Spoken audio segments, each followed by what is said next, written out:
Hello and good afternoon to everybody out there. My name is Grant Mitchell, and today I am going to be hosting the first ever shot clock violation. Now, I am joined by my wonderful panel of Jaya Williams, Will Reed, Akshay Kumbar, and Ryan Gotian. And today we are going to be talking basketball and we're going to be talking football.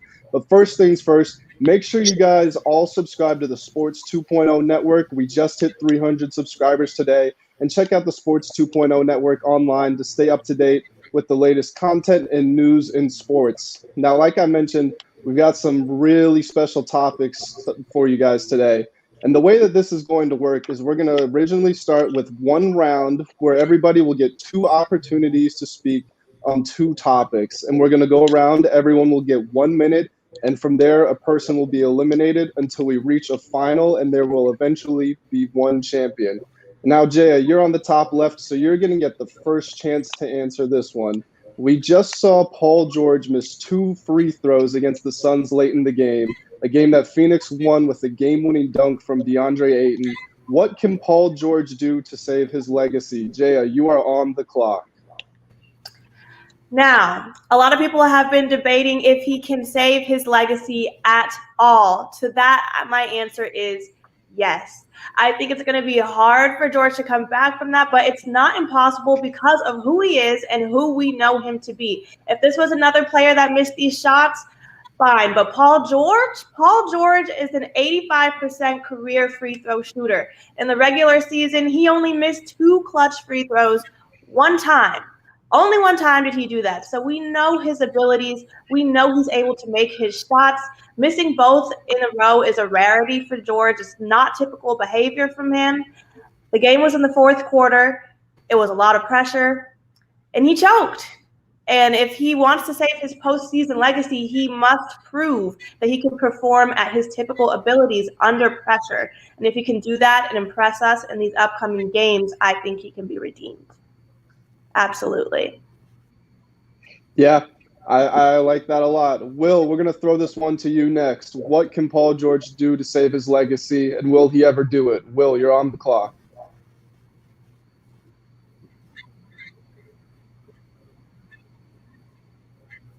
At this time, Paul George, pandemic P, playoff P, whatever you want to call him, has in this moment tarnished his playoff legacy for now. But there's one thing he can do to save that, and that is making it to the NBA Finals and at least pushing it to 6 or 7 games. If he does that without Kawhi Leonard coming back, I would be able to say that fans will somewhat forget about his 2 clutch time missed free throws. I mean, to be fair to Paul George, he hasn't really been that bad. Go up every season when he goes in the playoffs. This year, he's averaging just around 27 points per game in the playoffs, which is great. I believe he's the 3rd highest point getter in the playoffs so far. When he compares stats, when Kawhi Leonard's out, he plays even better. That playoff legacy will have some sort of balance behind it. Thank you for that, Will. Akshay, you're up next. You are on the clock.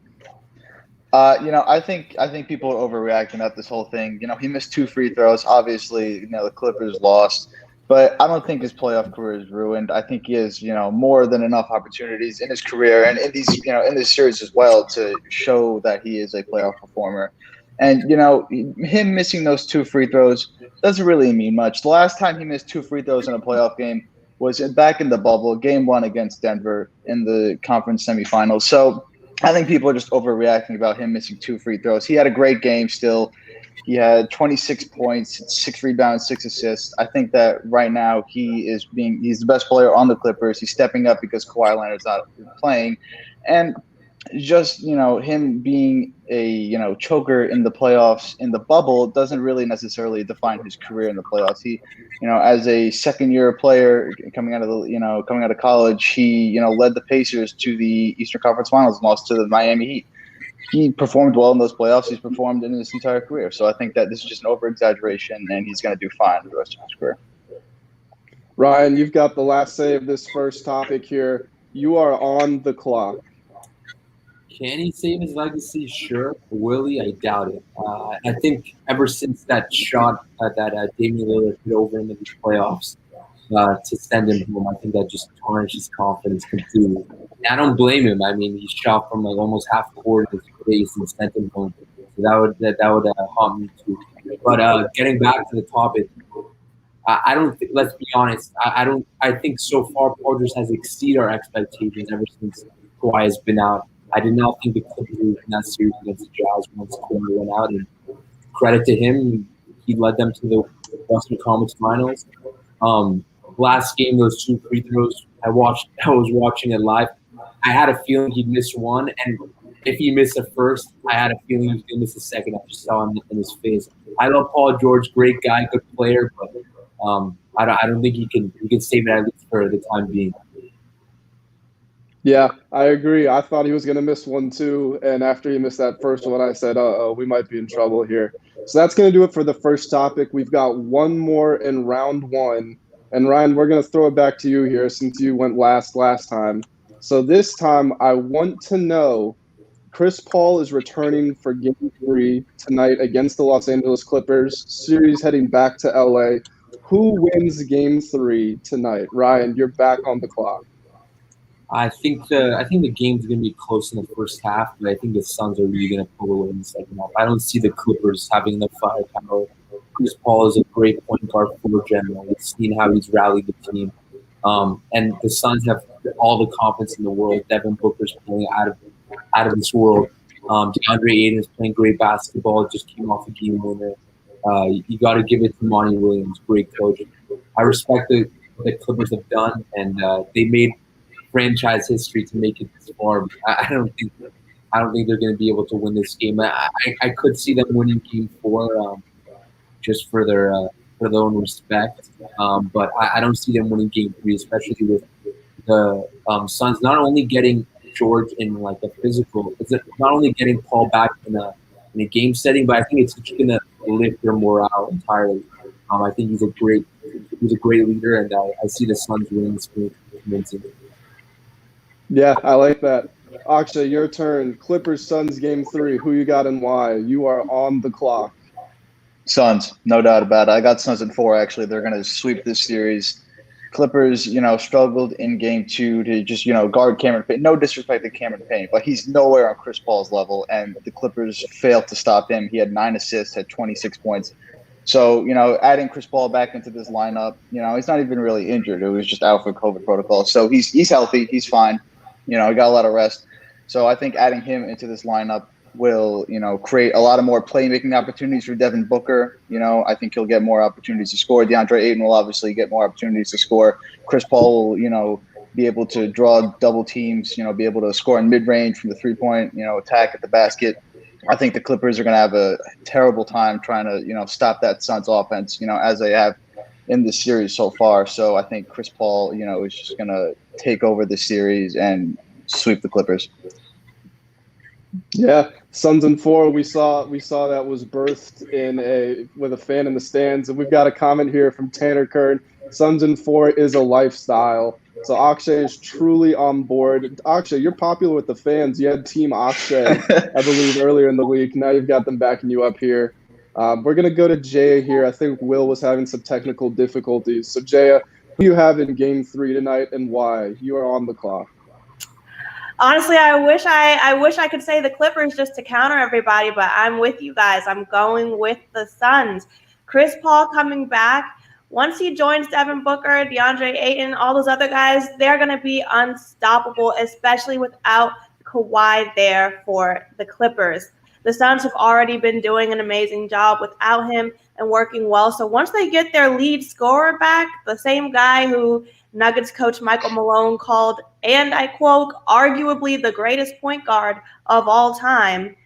I mean, yeah, once CP3 is back in the building, it's really over with, especially because it's not likely that Kawhi is going to be healthy enough to play for the Clippers. So for this game, I'm going with the Suns. Now, should Kawhi ever come back, that could be a different story for the series, but right now it's just not looking too good for them. So I'm going to have to agree with everybody else and go with the Suns.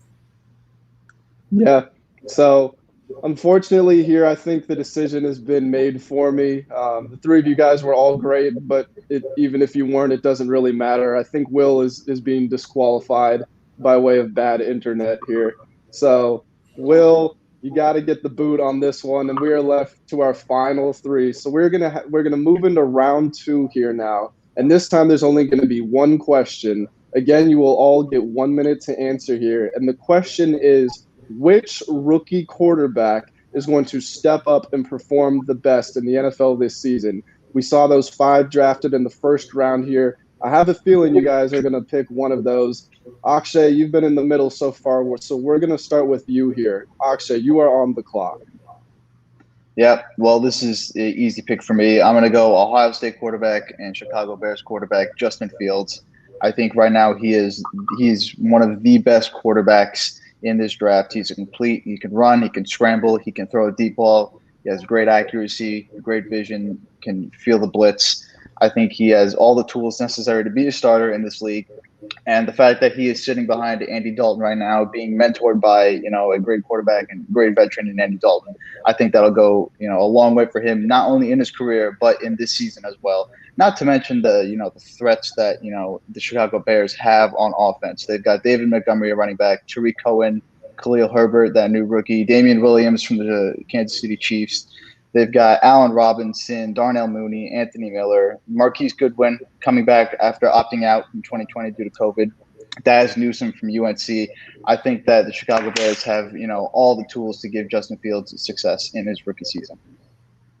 I like those players you named, especially one Khalil Herbert. I'm rocking my Virginia Tech gear right now. Ryan, you're going to be up next. Which rookie quarterback do you think is going to have a breakout year? You are on the clock.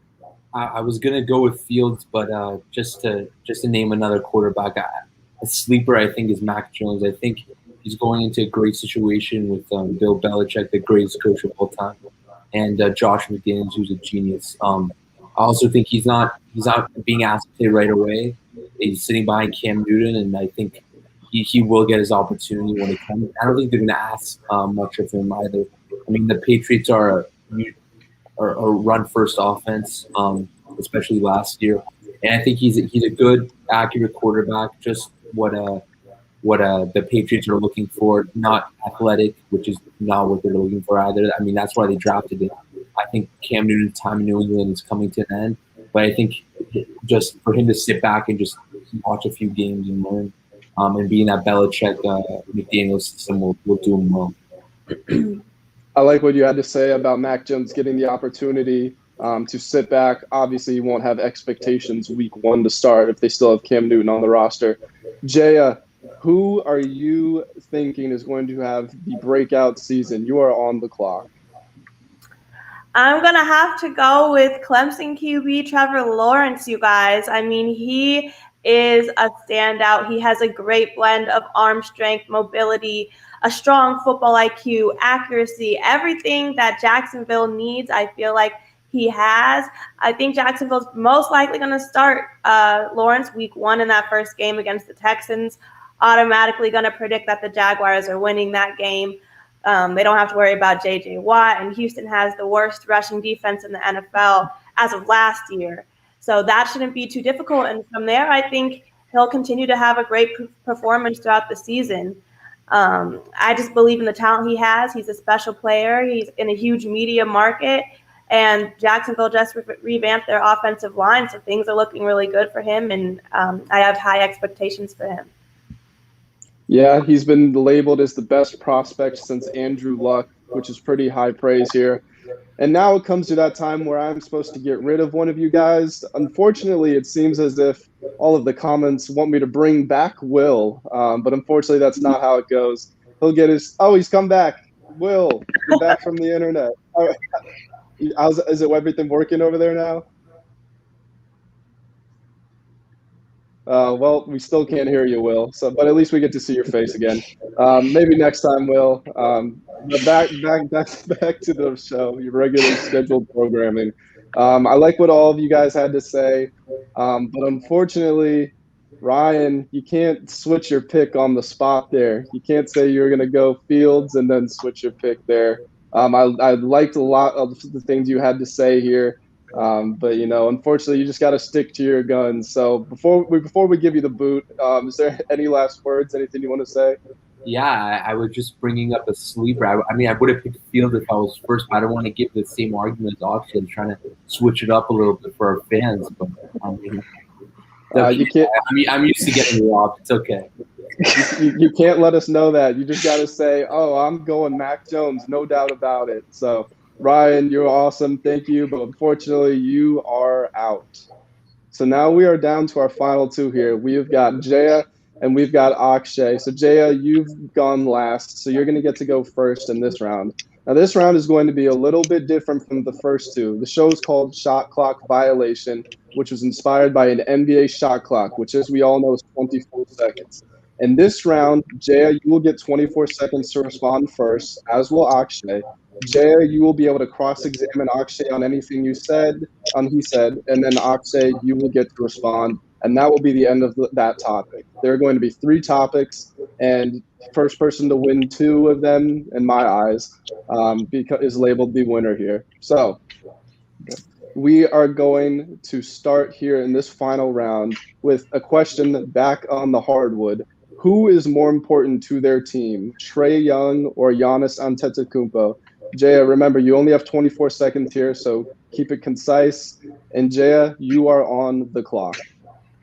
Trae Young is absolutely more essential to the Hawks. He's the first player with 200 points and 70 assists throughout his first 7 career playoff games. He's confident, dynamic, the highest IQ player, and the future of the Hawks. He is the future of that team and that organization, and he knows what plays to make and how to react. Throughout these playoffs, he's been a superstar, playing out of his mind for the Hawks, and without his talent, they would not be where they are in these playoffs today. Akshay, your turn. And keep in mind, you can take Trae Young here if you want, but feel free to take Giannis as well. Yeah, I'm actually going to go Giannis. I'm going to go Giannis here. Trae Young has been playing out of his mind. I do agree with that. But Giannis is more important to his team. He is first in points, first in rebounds. He is second in assists. He is second in blocks. He is a great player overall, two-time MVP for a reason. He is the main reason why the Bucks were in that Game 7 against the Nets, and I think that he is the main reason for the Bucks' success in his playoff run and in his entire career. Yeah, I like what both of you have to say. Jaya, anything you would like to respond to Akshay with? If the Bucks were to go without Giannis, his absence will definitely be felt, but they still have Drew Holiday, Chris Middleton, all those guys who can hold down the fort. The Bucks are more experienced. They have great defense, depth, perimeter shooting experience. The Hawks are newer. And so Trae Young has been more of an essential piece of their team than the Bucks have with Giannis, if you ask me. Akshay, final thoughts? Yeah, well, going off of that, I mean, Trae Young has been playing out of his mind these playoffs, like I said. But, anybody on that Hawks team can step up at any moment. So if Trae Young is having a bad game, players like Kevin Huerter, Danilo Gallinari, Bogdan Bogdanovic, Clint Capella, Lou Williams, they can all step up and, make up for the fact that, Trae Young's having a bad game. With the Bucks, you really don't get that consistency night in and night out. So that's why I think Giannis is a more essential player to his team than Trae Young. Okay, that's going to do it for that one. We're going to move on to our second of 3 topics in the final round. Who wins the NFL MVP? Akshay, you're going to go first since Jaya went first last time. Akshay, you are now on the clock. I'm going to go, as a Jets fan, it pains me to say this, but I'm going to go Josh Allen from the Buffalo Bills. He was, great last year, breakout season, was an MVP candidate. I think he has definitely made big strides in his game. He has, that new target in Stephon Diggs that he got last year. They've shown that they are a dynamic duo, force to be reckoned with. 37 touchdowns last year. I think he's only going to improve on that. I think that, with more experience he gets, he'll, have better reads, understand when to throw the ball, when to throw it away. And I think he's going to have a great season and win MVP.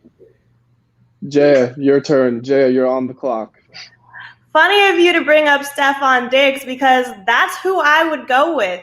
I mean, there's really nothing to deny with Stephon Diggs. He has phenomenal body control and balance, his acceleration. He knows how to change on a dime. 127 receptions, 1,535 yards, 12 yards a catch, 76.5% connections. I mean, just look at the statistics. He's an amazing dynamic player, the number 2 seed in the AFC, and I think he could definitely be MVP.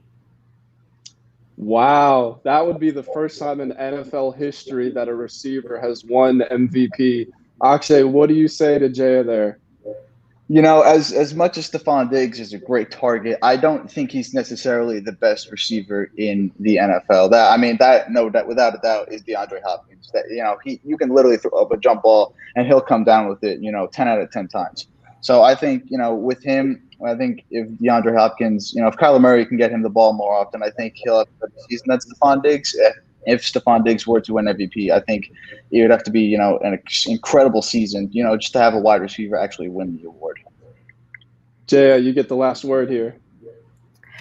Now, I know it sounds a little crazy to say a wide receiver winning the MVP, but I think that it is time for a change. So much history has been made in these NBA playoffs. Why not the NFL too?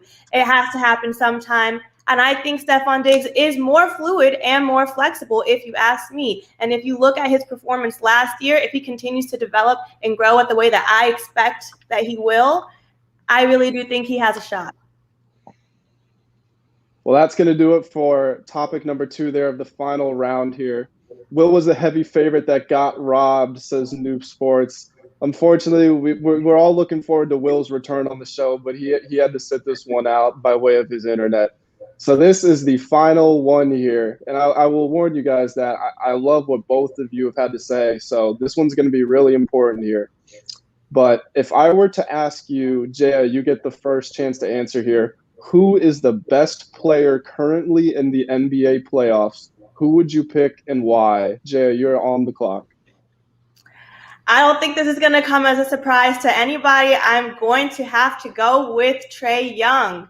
He has just been amazing. Just last night, he put up 48 points and 11 assists for his team. And I love that when he's constantly doubted and questioned over and over again, he can prove his talent. He can prove that he is the soul and future of that Hawks organization. And I know he's going to continue to impress me. So that's why he's the best in my book.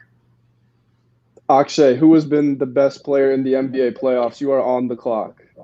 I'm going to have to go with my pick from, the earlier question, Giannis Antetokounmpo. He has been playing out of his mind. As, great of a game Trae Young had for the Hawks, Giannis nearly had a triple-double.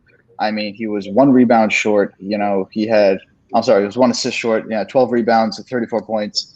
He's been playing out of his mind. Obviously, he didn't outperform Kevin Durant, but he, kept it close with the Nets in that series, and Kevin Durant was going crazy. I think Giannis is one of the best players right now. He has scored 30 plus points in the past 6 games. He's really consistent right now. I think that he is the best player, and there's no debate about it. Jaya, this is going to be your last chance to make your case for the whole show. What do you have to say to Akshay? Well, Akshay, there is a debate about it because I'm going to have to 100% disagree. This does tie into that first question. Who's more essential to their team? And I am going with Trae Young. You can remove Giannis from that equation, and they will still be able to hold down the fort. That team has their defense, their depth, their primitive shooting. Trae Young is more essential to the Hawks because of his dynamic. He's a high IQ player. Everything that I've been saying this whole time about Trae Young, and that is why Trae Young is the best. Akshay, you get the last words of the show here. What do you have to say? As much as Trae Young's a gifted scorer, I think that he definitely abuses the rules right now, and the NBA is trying to fix it. But he definitely leads into a lot of fouls, gets on the line a lot, and that's where a majority of his points come from. He didn't really even shoot that well from 3-point last night. 4 for 13. So it's he's very inconsistent with his 3-point shooting, and he just he gets the free throw line off bull crap fouls, and so Giannis is more of a skilled player than Trae Young in my opinion. Well, that's going to do it for all of our panelists here. first things first, make sure you subscribe to the Sports 2.0 network. Like I said at the very start of the show, this is the first ever episode of Shot Clock Violation. And we had our top panel here, ending in the final with Akshay Kumar and Jaya Williams. And now my decision as to who is the first ever winner of the show. I think you both gave amazing arguments. I love that you both did your research. You clearly are very knowledgeable and had a lot to say. But I'm going to give this one to Jaya. I thought that she had all of the energy in the world. I think she was very passionate about what she said. Not that Akshay, didn't know his stuff here, but I think Jaya just really wanted it that little bit more. She did her extra research. So we're going to give this one to Jaya. Jaya, what do you have to say as the first ever winner of the show? I'm honored, I'm flattered, and I stick by everything that I said. Akshay, you did great. That was a great debate. I had a lot of fun, you guys. Well, Akshay, looks like your fan base might be starting to get a little aggravated with you here. That's going to do it for us with the Sports 2.0 network. Make sure you check us out to stay up to date with the latest sports content and news, and we will see you soon. Have a good day.